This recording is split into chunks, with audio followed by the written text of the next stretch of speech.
As May is Mental Health Awareness Month, myself and my team have put together a video series talking about all the important mental health topics, conversations, issues that we need to bring light to.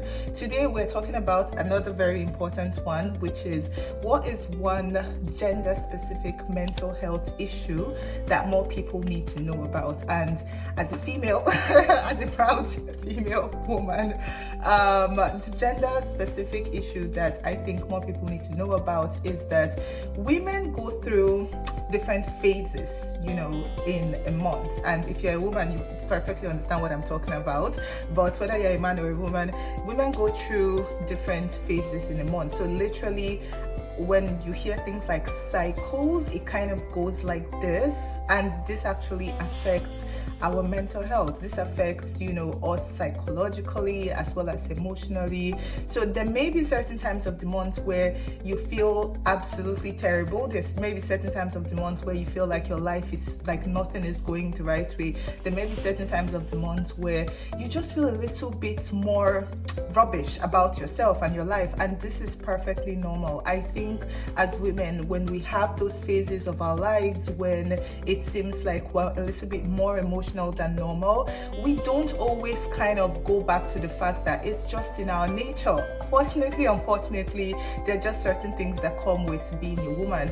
If you've ever had to deal with periods before, if you've ever had to deal with pregnancy before, you know that there are certain emotions that are just beyond your control. And when you have those issues, you shouldn't be beating yourself up about it, saying, oh, I need to find a solution, I need to, maybe something is wrong with me, maybe I'm the only woman that's having these issues, maybe I'm just overly emotional, all of those kind of things where it's like you're trying to blame yourself.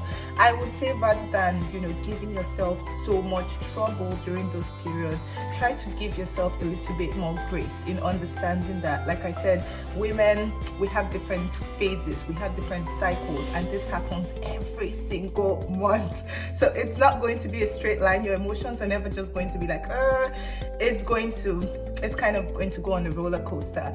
And whether or not you're having the best time at work, whether you're having the best time even in your personal life, it's perfectly normal to have those ups and downs emotionally and psychologically.